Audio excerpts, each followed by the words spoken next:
Welcome student.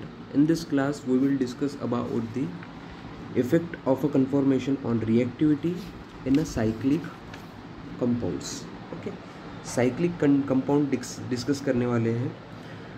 So the effect of a conformation on chemical reactivity has been studied mostly in case of a cyclohexanes. Okay, तो जो हम यहाँ पे molecules discuss करेंगे in different reactions वो cyclohexane के basis पे ही होंगे, क्योंकि मैक्सिमम जो कन्फॉर्मेशनल एनालिसिस है वो साइक्लोहेक्सेन के लिए प्रीफर किया जाता है. ठीक है, because this ring system is a most widely occur in natural product such as the steroid, terpenoid. environments of axial and equatorial groups are different, hence the reactivity of given groups will depend on the conformations, whether the group is a axial or equatorial. So generally given group will be dependent on generally, but not always, the equatorial substituent are more reactive than the corresponding axial substituent. ठीक है, तो हम यहाँ पे cyclohexane के derivatives discuss करने वाले हैं कि कैसे कैसे रिएक्शन होती है और वहाँ पे कन्फॉर्मेशन का रोल क्या है. ठीक है, और कन्फॉर्मेशन की वजह से उसका प्रोडक्ट कैसे आएगा. ठीक है, मेजर आएगा, माइनर आएगा और कैसे आएगा, फास्ट रिएक्शन होगी, स्लो रिएक्शन होगी, ये सब हमें यहाँ पे डिस्कस करना है.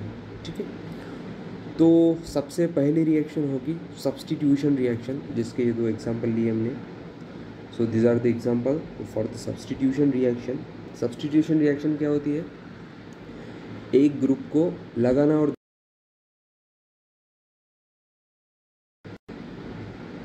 तो substitution reaction means replacement of one of the group.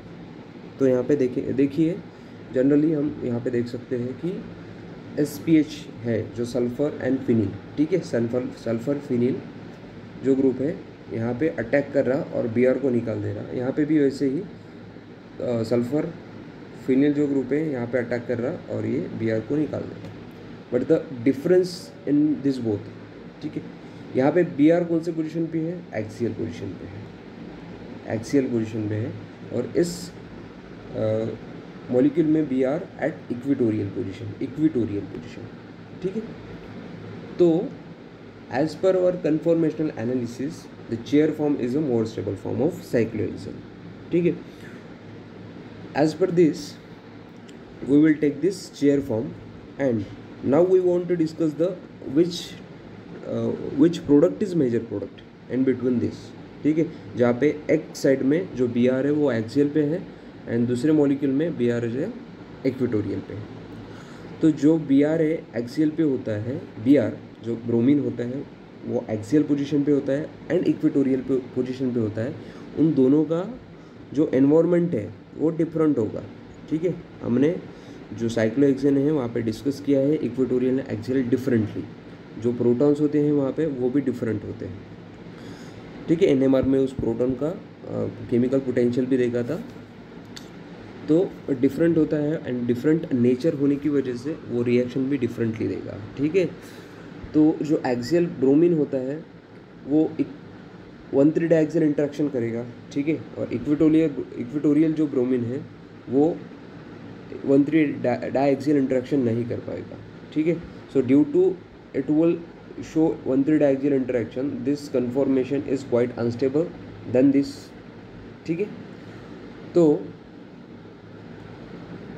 देखिए I want to remove the bromine. ठीक है, मेरा पर्पस क्या है इस रिएक्शन का? ब्रोमीन को रिमूव करना है, ब्रोमीन को सब्स्टिट्यूट करना है किससे? SPH. ठीक है, ये फिनिल सल्फाइड है, फिनिल सल्फाइड ग्रुप से रिप्लेस करना है. तो ये phenyl sulphide either axial attack कर सकता है और आइदर इक्वेटोरियल अटैक कर सकता है और एक्सियल अटैक कर सकता है. ठीक है, जो जहाँ पे ब्रोमीन एक्सियल है वहाँ पे अटैक कहाँ से होगा? इक्वेटोरियल से होगा. और जहाँ पे ब्रोमीन इक्वेटोरियल पे है वहाँ पे अटैक एक्सियल से होगा. ठीक है, तो अगर मेरा ब्रोमीन ग्रुप एक्सियल पोजीशन पे है और मुझे अटैक इक्वेटोरियल पोजीशन से करना है, तो when I attack this molecule from equatorial side, I don't have any kind of disturbance, ठीक है, कोई भी ग्रुप का डिस्टर्बेंस यहाँ पे नहीं है, ठीक है। तो ये अटैक जो होगा वो कैसे होगा, फास्ट अटैक होगा, fast replacement of bromine with phenyl sulphide, ठीक है।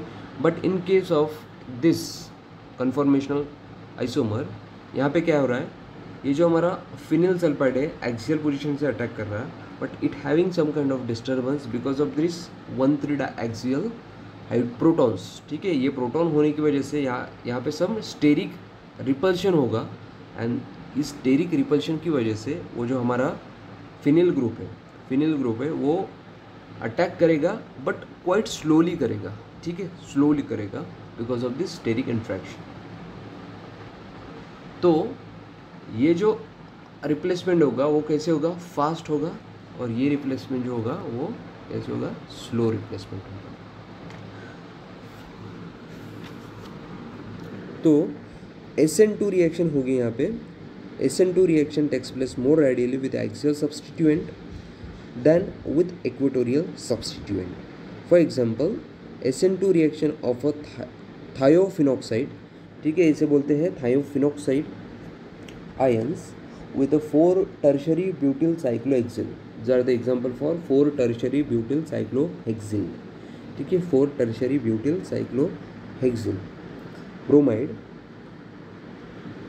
okay, having an axial bromine takes place about 60 times faster as compared to equatorial isomer, because attack of a thiophenoxide ions on equatorial isomer is hindered by beta axial hydrogens. Beta axial hydrogens is they are the beta axial hydrogens. इसकी वजह से जो है वहाँ पे interaction रहेगा, and जिसकी वजह से ये जो है कंपाउंड फास्टली रिएक्ट होगा, और ये आइसोमर जो है स्लोली रिएक्शन होगा, ठीक है। So this is the example of cyclic compound conformational analysis effect.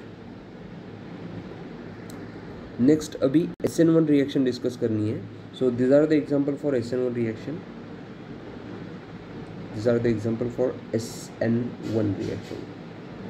Nucleophilic substitution 1 means it will depend on the one reactant only, substrate पे इसका कॉन्सेंट्रेशन डिपेंड करता है, इसलिए SN1 बोलते हैं, ठीक है। तो इन this reaction SN1 reaction proceed through formation of a carbocation, ठीक है। SN1 रिएक्शन कैसी होती है, सबस्ट्रेट पे ही डिपेंड करती है, इसलिए जो लिविंग ग्रुप है वो लीव करके कार्बोकैटायन प्रिपेयर होगा, और जो कार्बोकैटायन मोर स्टेबल होगा, and this will gives a slower reaction, okay. जो रिएक्शन जो कार्बोकैटायन क्वाइट अनस्टेबल होगा वो रिएक्शन सबसे फास्ट होगा। Thus, steric strain of an axial isomer due to 1,3 diaxial interaction. Thus, SN1 reaction is sterically assisted for an axial substituent, and such type of steric acceleration will not occur with the corresponding equatorial substituent. For example, the acetolysis of a cis-4 tertiary butyl cyclohexyl tosylate. This is cis-4, cis means ये दोनों group जो है वो same side में, इसलिए इसे सिस कहा जाए। cis-4 tertiary butyl cyclohexyl tosylate, this is tosylate group है, tosylate which is good more leaving group, good leaving group, okay, good leaving group with the axial tosylate group is about 3.4 times faster than trans isomer. So ये this is at the axial position, ये जो टोसिलेट group है वो axial position पे है, और ये जो टोसिलेट ग्रुप है इन दिस कन्फॉर्मेशनल आइसोमर ये है इक्वेटोरियल पोजीशन पे, इक्वेटोरियल पोजीशन पे। सो ये बोल रहे हैं कि एक्सियल पोजीशन वाला टोसिलेट ग्रुप है वो फास्टली रिमूव होगा, और ये कार्बोकैटायन देगा as compare to equatorial position, ठीक है। और कितना टाइम फास्टर होगा, 3.4 time faster, 3.4 time faster than equatorial,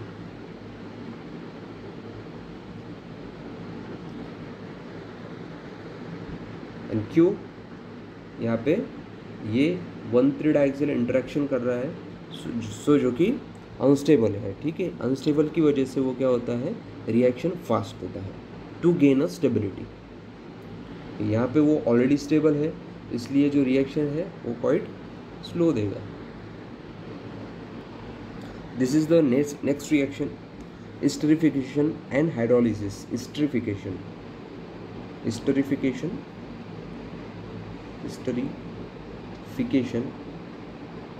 and hydrolysis।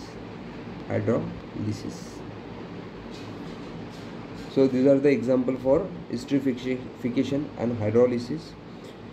Here also equatorial and axial conformational isomers usually react at a different rate and due to 1,3 डायक्सियल interaction, मतलब जो van der Waals forces वहाँ पे होंगे उसकी वजह से ये दो कन्फॉर्मेशनल आइसोमर्स डिफरेंटली रिएक्ट करेंगे एक दूसरे से। In axial isomer esterification hydrolysis occur more readily, ठीक है। ये जो एक्सियल है,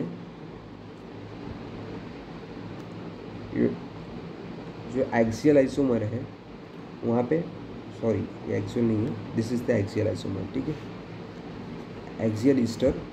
तो यहाँ पे जो है जो प्रोसेस हो एस्टेरिफिकेशन हाइड्रोलिसिस की, वो कैसी होगी, फास्ट होगी,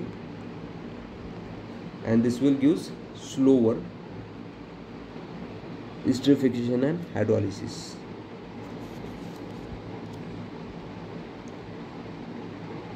So these are the example for a cholestanil acetate having acetate group in equatorial position, here acetyl group at the equatorial position and here acetyl group at the axial position,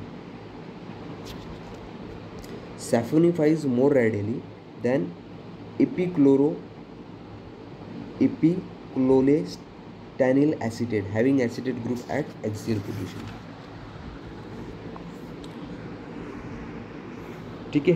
so this is the example for esterification and hydrolysis, जहाँ पे जो group है ये acetate group है, eight axial position पे है, और इस ग्रुप में एसिटिल ग्रुप इक्वेटोरियल पोजीशन पे है। जो एक्सियल पे है वो प्रोडक्ट फास्ट देगा, ठीक है, फॉर द एस्टेरिफिकेशन, एंड जो इक्वेटोरियल पे है वो स्लो देगा। क्यों, क्योंकि सेम एग्जांपल हमने इससे पहले डिस्कस कर लिए हैं, ठीक है।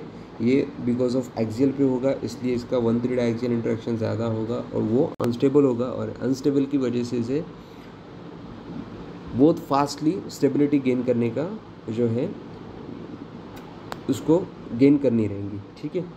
और ये इसके कंपैरिजन में क्वाइट स्टेबल है, इसकी वजह से वो रिएक्शन जो है वो स्लो देगा। This is also an elimination reaction। हमने इससे पहले देखी है elimination reaction in acyclic compound. This is the elimination reaction for cyclic compounds. यहाँ पे भी रूल सेम ही होगा, एंटी पेरीप्लेनल होना चाहिए, ठीक है। Reaction E1 reaction, sorry E2 reaction जो होती है, E2 रिएक्शन वो कैसे होती है,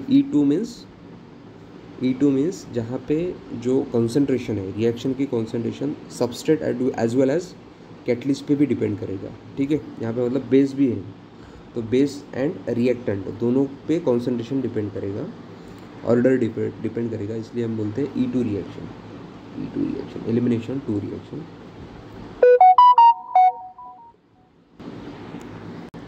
So as we have already noted that the stereoelectronic requirement and E2 reaction is that elimination group should be anti-periplanar to each other। anti-periplanar to each other means जो leaving group और proton है निकलने वाला, वो कैसे होने चाहिए, एक दूसरे के अपोजिट, मतलब 180 डिग्री पे 180 एंगल ऑफ सेपरेशन होना चाहिए उसमें। In a cyclohexane ring, this relationship exists when substituent on two adjacent carbon are in axial position.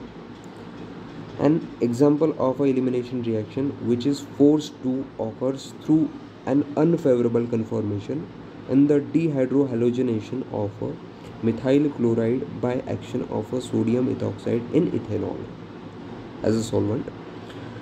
In neomethyl chloride, the elimination group chlorine and hydrogen at both C2 and C4 are axial.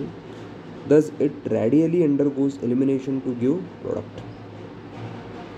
On the other hand, in preferred conformation of a methyl chloride, the chlorine is equatorial. Thus, the reaction must occur through ring flip. Okay, ring flipping होगा वहाँ पे to unfavorable chair conformation. Consequently, methyl chloride react slowly as compared to neomethyl chloride by a factor of 189 at 125 degrees Celsius. ठीक है, so this is the example for a elimination reaction in cyclic molecule. यहाँ पे neomethyl chloride use किया है और and this is the conformation. यहाँ पे axial group chlorine जो ग्रुप है वो एक्सियल पोजीशन पे है और यहाँ पे क्लोरीन जो ग्रुप है वो इक्वेटोरियल पोजीशन पे। तो हमने हमारी कंडीशन क्या है एलिमिनेशन रिएक्शन की, जो ग्रुप एलिमिनेट हो रहे हैं वो एक दूसरे से एंटी पोजीशन पे होने चाहिए। ठीक है, एंटी पोजीशन में होने चाहिए और इसे बोलते हैं structure 1, this is structure 2। So structure 1 में देखिए जो क्लोरीन ग्रुप है वो एक्सियल पोजीशन पे है और उसके इक्वेटोरियल में हाइड्रोजन ग्रुप ये भी है और ये भी। ठीक है, this both hydrogen are anti to this chlorine. So after elimination with the help of ethyl sodium ethoxide, ठीक है, sodium ethoxide as a base करके रिएक्ट कर रहा, बेस क्या करता है वो प्रोटॉन एब्स्ट्रैक्ट करेगा। ठीक है, तो ये इथाइल सोडियम इथॉक्साइड जो है अगर ये प्रोटॉन एब्स्ट्रैक्ट करेगा और ये प्रोटॉन एब्स्ट्रैक्ट करेगा। सो मोर कन्वीनियंटिंग प्रोडक्ट जो होता है वो डबल बॉन्डेड सब्स्टिट्यूट, मतलब जो डबल बॉन्ड मोर सब्स्टिट्यूटेड होता है वो मोर स्टेबल होता है। ठीक है, एज पर सेटजेफ रूल। ठीक है, सो जो प्रोडक्ट होगा वो मेजर कौन सा होगा, मोर substituted double bond more stable and major product. So this double bond having 3 substitution, 1, 2 and 3. So this is major product and this double bond having 2 substitution only, 1 and 2. So this is quite minor. ठीक है, quite minimum than this is major product and this is minor product. and यहीं पे अगर दूसरा molecule इसका conformational isomer देखें उन्हें, तो यहाँ पे जो क्लोरीन मॉलिक्यूल जो है वो इक्वेटोरियल पोजीशन पे है, बट हमारा एलिमिनेशन रिएक्शन का रूल क्या है, जो ग्रुप्स होंगे एलिमिनेट होने वाले वो कैसे होने चाहिए, एलिमिनेशन मतलब anti to each other, anti periplanar to each other होने चाहिए। ठीक है, तो यहाँ जबकि chlorine group at the equatorial position पे होने की वजह से वो स्टेबल है और उससे एलिमिनेट करने के लिए हमें सबसे पहले क्या करना पड़ेगा, रिंग फ्लिप करना पड़ेगा। ठीक है, जैसे ही हम रिंग फ्लिप करेंगे, ठीक है, रिंग फ्लिप मीन्स रोटेट करना पड़ेगा रिंग को।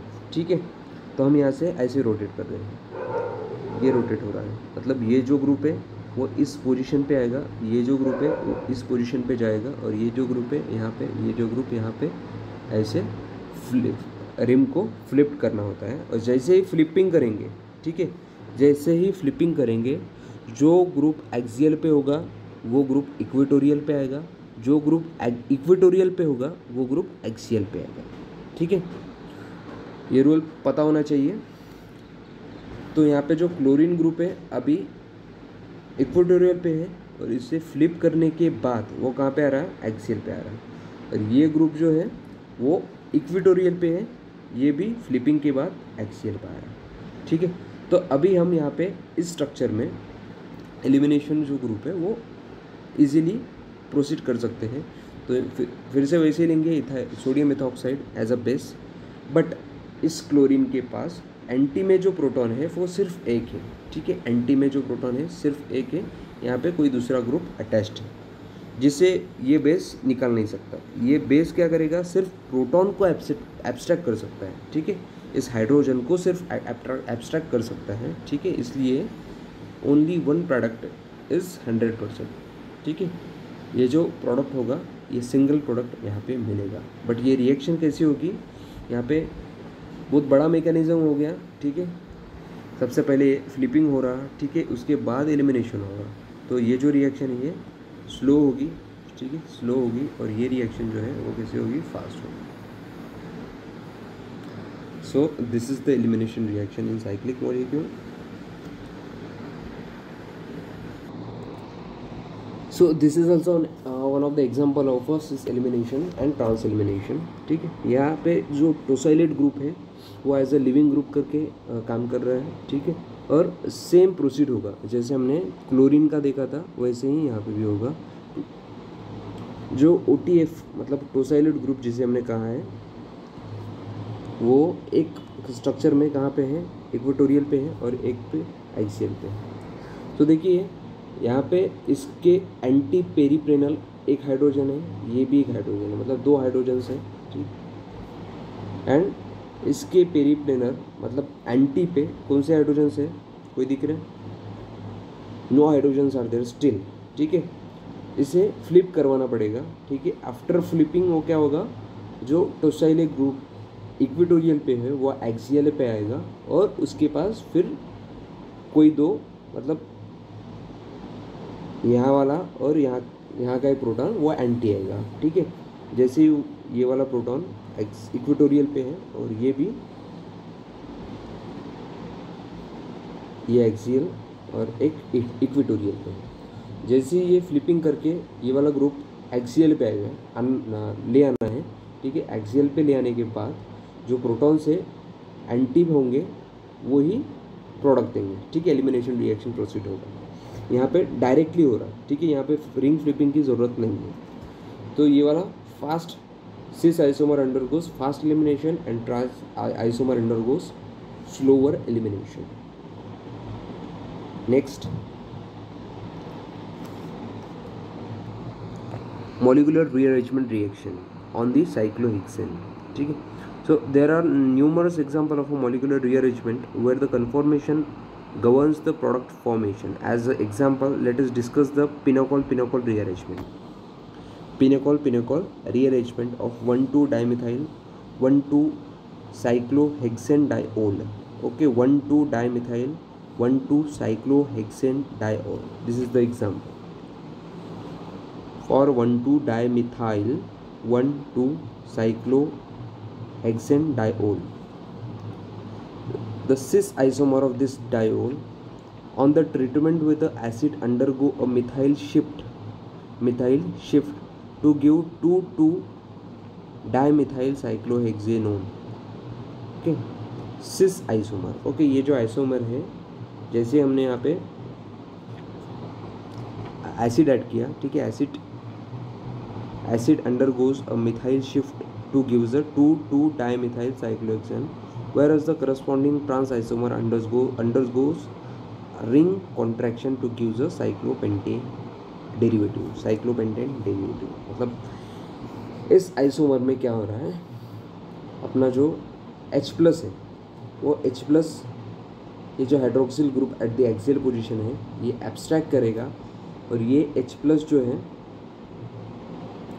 H+ एब्स्ट्रैक्ट करने के बाद यहाँ पे आएगा, इस ऑक्सीजन पे आएगा पॉजिटिव चार्ज, ठीक है। ऑक्सीजन पे पॉजिटिव चार्ज आने की वजह से ऑक्सीजन क्या चाहेगा, खुद को स्टेबलाइज करना चाहेगा और यहाँ से निकल जाएगा, रिमूव हो जाएगा।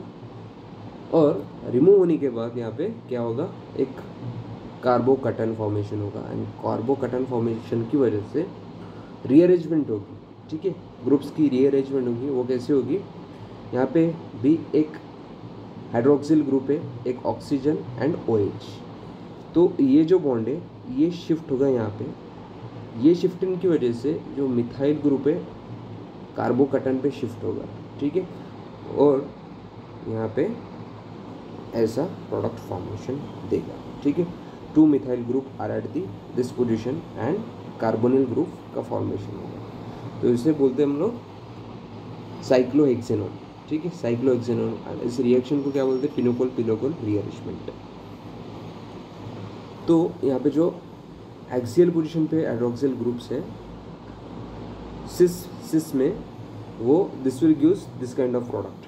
But in case of trans isomer, in case of a trans isomer both the hydroxyl group at the axial position, ठीक है.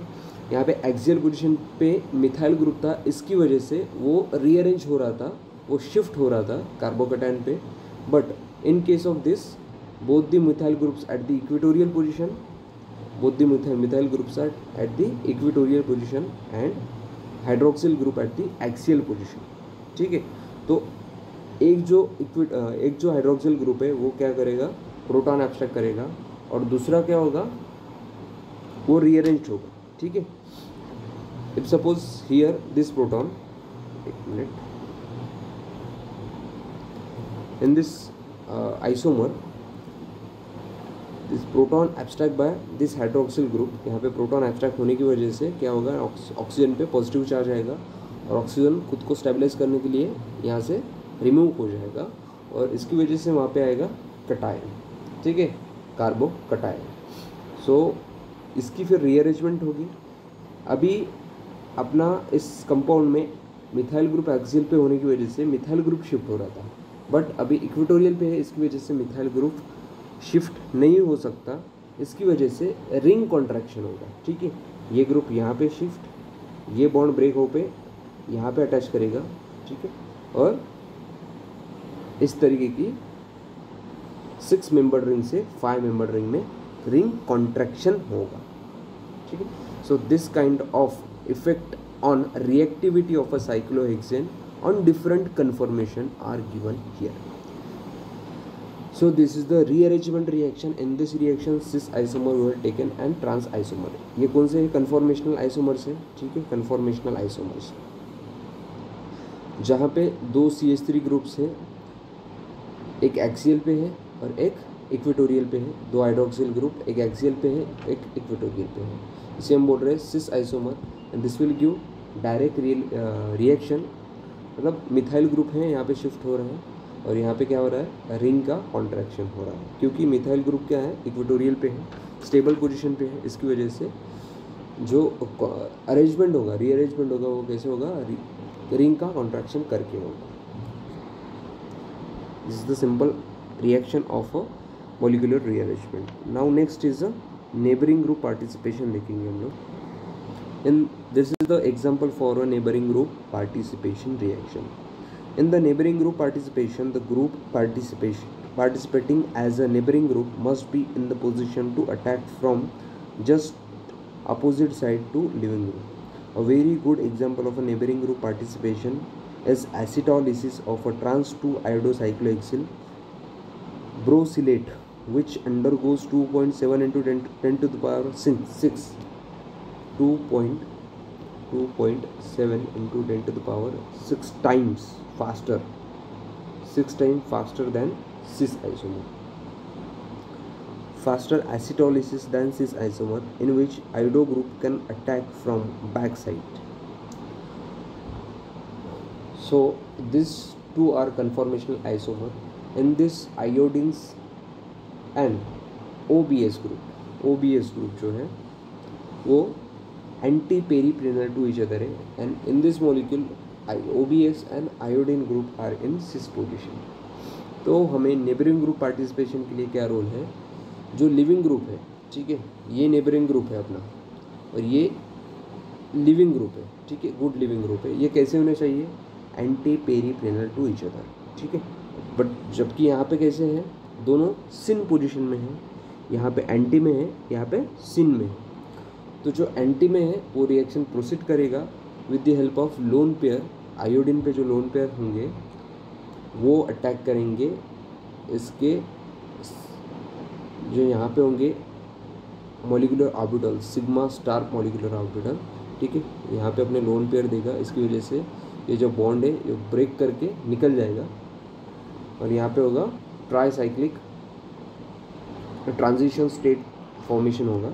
और एसिटोलिसिस कर रहे हैं हम यहाँ पे, ठीक है. एसिटोलिसिस कैसे होगा, ये जो एसिटेट फॉर्मेशन मतलब सॉल्वेंट होगा वो फिर से यहाँ पे अटैक करेगा, ठीक है. And again this iodine group will shift at the its own position and this product will be formed here. So ये पूरी कौन सी प्रोसेस है, एसिटोलिसिस प्रोसेस है, जो कि नेबरिंग ग्रुप पार्टिसिपेशन से प्रोसीड हो रही है। NGP इसे बोलते हैं, नेबरिंग ग्रुप पार्टिसिपेशन। ठीक, कोई एक मॉलिक्यूल है और ग्रुप है और एटम है जिसके पास लोन पेयर अवेलेबल है और जिसके एडजेसेंट में पेरीप्लेनर पोजीशन पे लिविंग ग्रुप है, वो नेबरिंग ग्रुप पार्टिसिपेशन करके एक रिएक्शन देगा। और वो जो कि रिएक्शन कैसे होगी, फास्ट रिएक्शन होगी। और यहाँ पे जो रिएक्शन होगी वो कैसे होगी, इफ़ इन एनी केस अगर वो लीव करके एसिटोलिसिस प्रोसेस दे भी रहा होगा तो वो एज कम्पेयर टू दिस कैसे होगा, स्लो देगा। And this is fast reaction due to neighbouring group participation.